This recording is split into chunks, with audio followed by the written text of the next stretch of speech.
오늘도 기도의 자리에 나오신 여러분 모두에게 하나님의 크신 은혜복이 넘치기를 축복합니다. 제가 월요일날은 지방에 갔다가 늦게 와서 새벽 기도 함께 하지 못했고, 어제는 저희 가정에 좀 일이 있어서 새벽에 나오지 못했습니다. 그래서 오늘 대신 제가 섰습니다.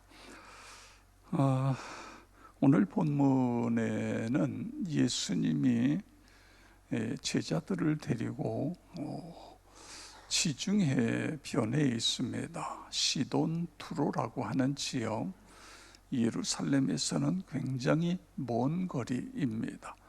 갈릴리 쪽에서는 좀 더 가깝지만 역시 서북쪽에 있는 해변에 있는 도시, 해변을 끼고 있는 도시, 갈릴리는 갈릴리 바다라고 하지만 이곳은 바다이기보다는 육지 안에 있는 하나의 큰 호수입니다. 큰 호수.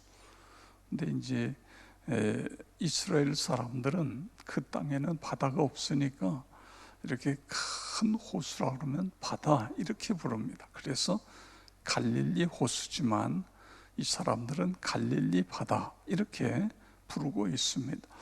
왜 예수님께서 제자들을 데리고 그 먼 이방인의 땅인 시돈과 두로로 가셨을까?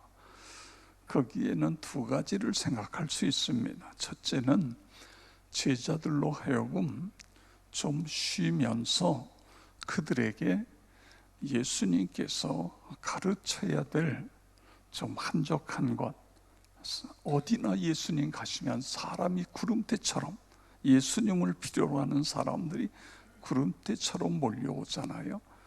그래서 그렇게 가셨을 것이다.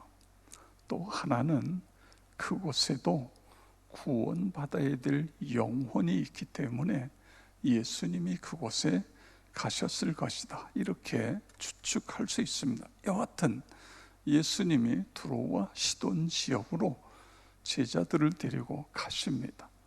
그런데 이 소문을 듣는 사람들 가운데는 그냥 예수가 오나 보다, 그 예수가 뭐 기적을 행했대, 뭐 등등 이런 소문을 듣고 끝나는 사람들이 있습니다.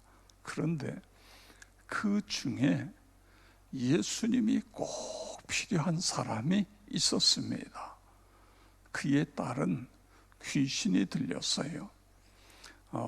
오늘의 정신적인 병, 여러분 우리가 육체의 질병을 가진 것처럼 정신적으로도 질병을 가질 수 있는 거예요.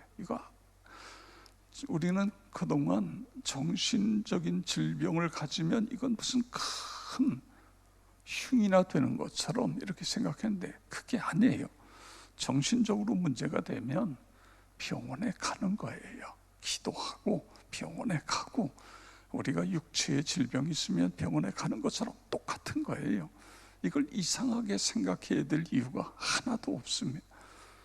근데 이 귀신 들린, 옛날에는 이게 이제 혼재되어 있잖아요. 귀신에 들어간 것이나 정신병이나 이게 혼재된, 여하튼 이 가정으로서는 너무너무 고통스럽습니다. 딸아이가 건강하게 잘 자라야 되는데 귀신이 딸아이를 잡고 귀신이 역사하기 시작하면은 뭐 발작도 하고 뭐 다양한 현상들이 나타나는데, 그걸 부모가 볼 때 그 마음이 오죽하겠어요.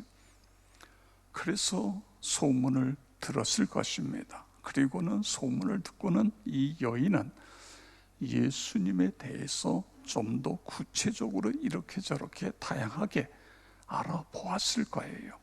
그리고 확신을 가졌을 것입니다. 예수님께 가면 내 딸을 고침받는다, 내 딸이 나을 수 있다, 이런 분명한 믿음이 있었기 때문에 예수님께 나오는 그런 모습을 봅니다.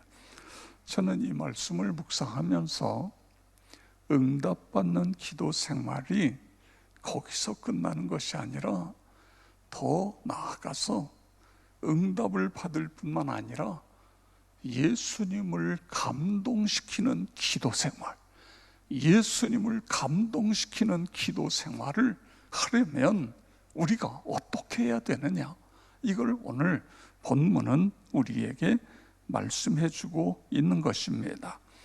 여러분, 우리가 예수님을 감동시키기 위해서는 나와야 돼요. 예수님께 나와야 되는 것입니다. 내가 집에서 기도하더라도 내 마음이 예수님께 나가야 돼요.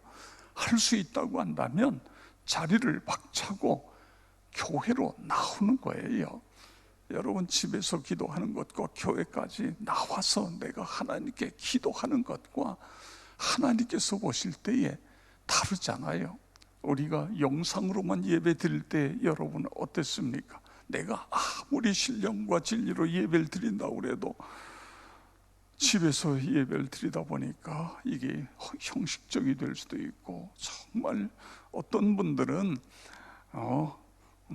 머리를 다듬고 세수를 하고 모든 걸 하고 옷을 제대로 입고, 그리고 스마트폰을 보든 TV에다 연결해서 예배를 드리든 그렇게 드리는 예배도 있지만, 제가 꽤 신앙생활을 오래 했고 대단하다고 생각하는데, 무슨 이야기를 하냐면, 목사님 스마트폰으로 예배를 드리다가 전화가 오니까 전화를 받을 수밖에 없고, 이게 그 영상으로 드리는 예배의 모습이란 말이에요.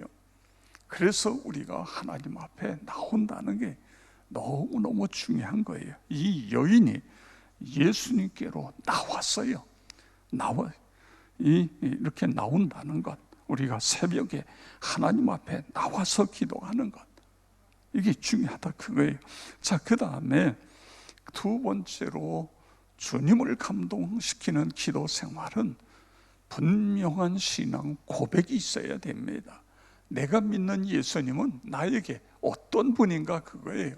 여러분들에게 어떤 분입니까? 예수님이 그냥 어떤 신앙생활하는, 종교생활하는 그런 것이 아니라 분명한, 예수님은 나를 죄 가운데서 구원하셨고 나를 위하여 십자가에 죽으셨다가 부활하신 메시아입니다. 이 분명한 확신이 있어야 된다 그거예요.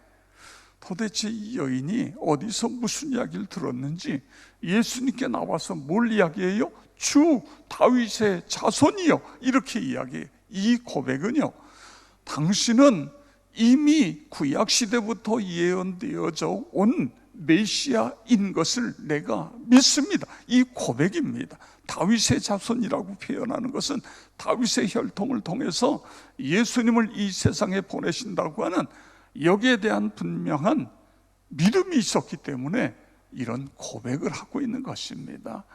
분명한 신앙 고백은 너무너무 중요한 거예요.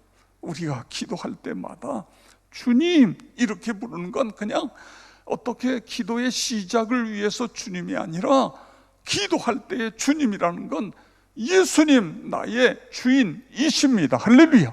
이 고백을 하는 거예요. 우리가 주님 앞에 고백하면서, 신앙 고백하면서 나가는 것, 이것이 너무너무 중요한 것입니다.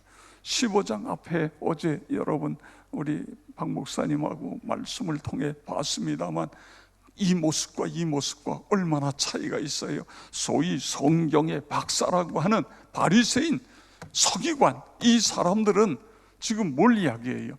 세상에 하나님의 율법을 버리고 하나님의 계명을 버리고 그동안에 있었던 어떤 그 전통적인 것, 이거를 더 중요하게 여기는, 그래서 예수님이 이 외식하는 자들아 이렇게 이야기하고 있잖아요.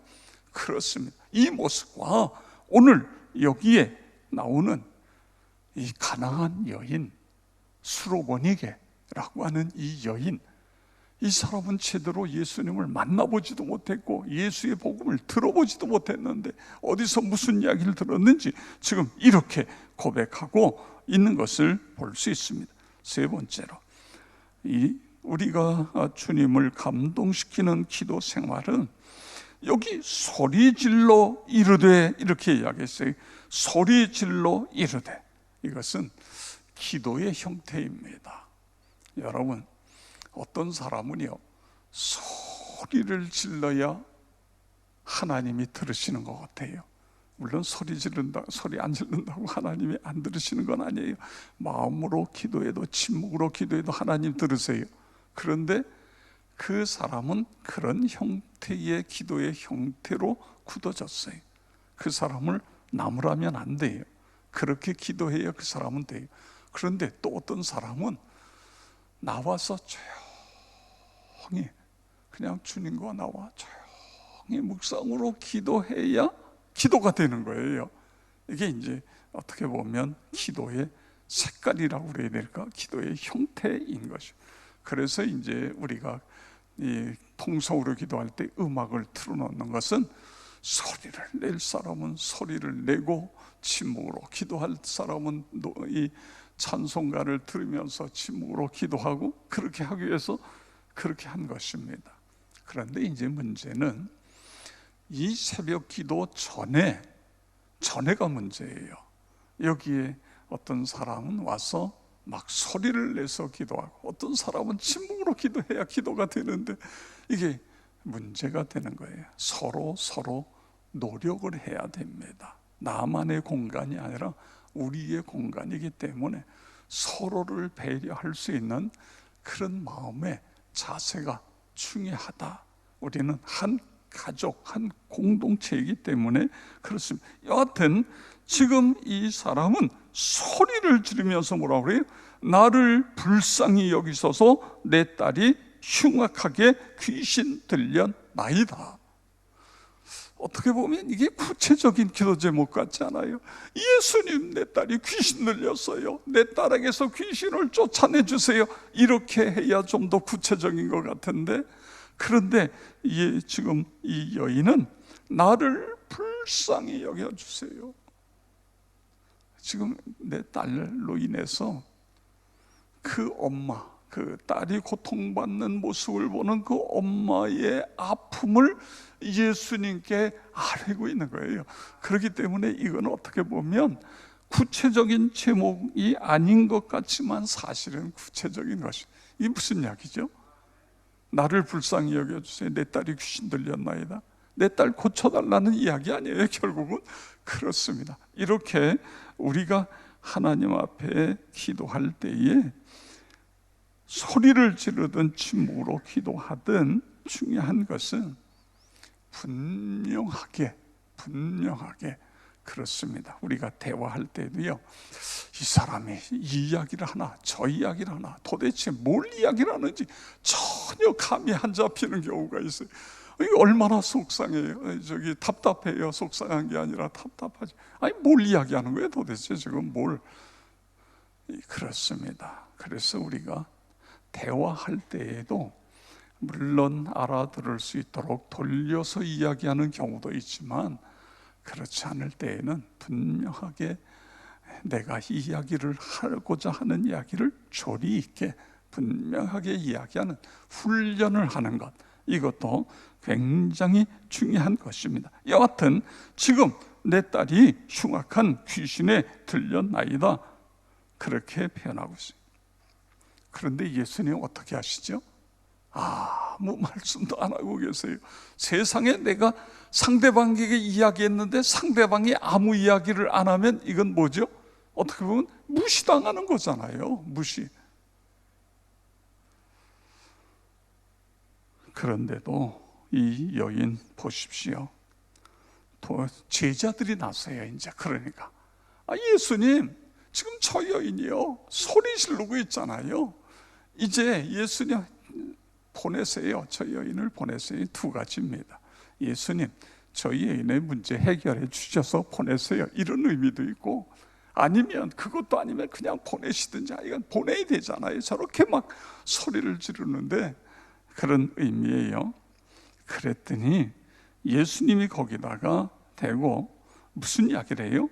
나는 이스라엘 집에 잃어버린 양 외에는 다른 데로 보내심을 받지 않았다, 이렇게 이야기를 해요. 나 그 여자하고 나하고는 관계가 없어. 그 여자는 이방이냐? 이런 식의 이야기입니다.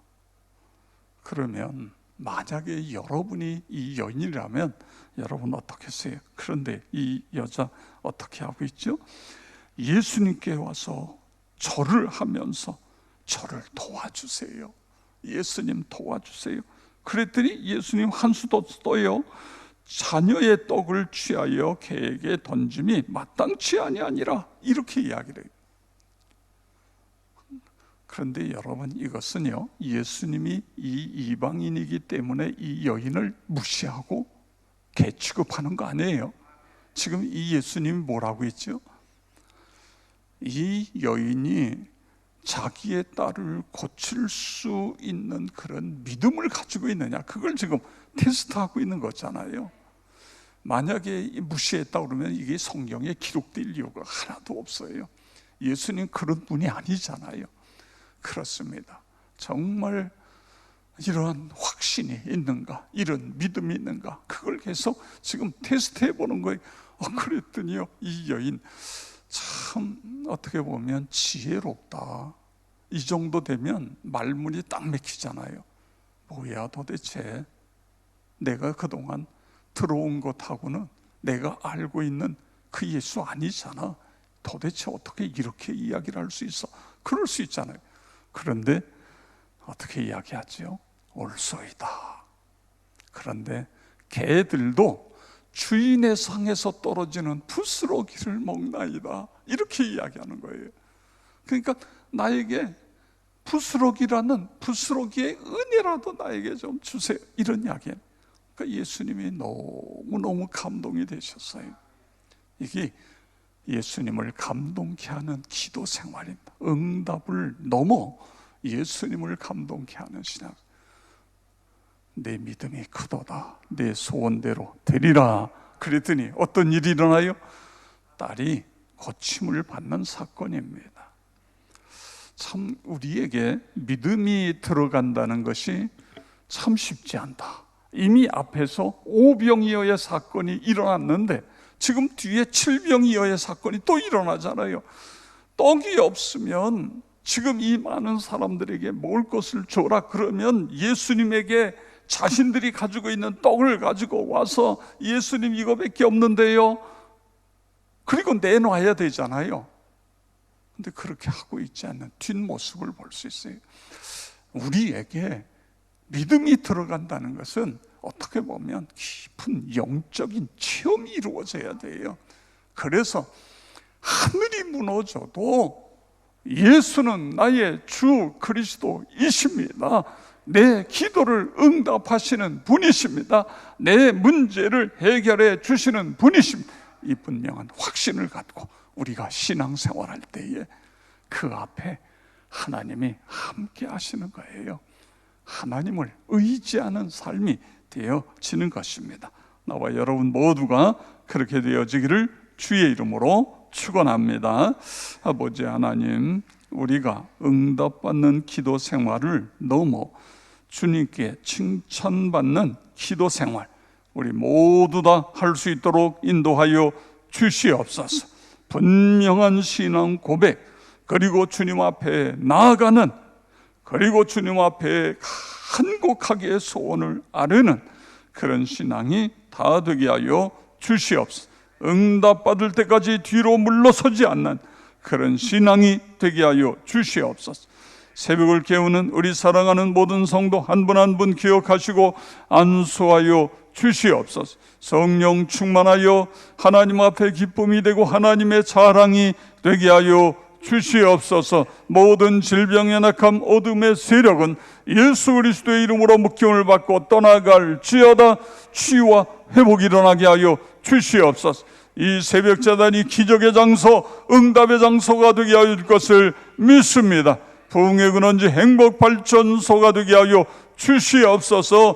기도하다가 문제 해결받고 사업이 불같이 일어나고 취업의 문이 열려지며 자녀들의 앞길이 활짝 열리는 은혜를 경험하게 하여 주시옵소서. 우리 다 같이 주여 세 번 부르고 통성으로 기도하겠습니다. 주여, 주여, 주여 아버지 하나님 감사합니다.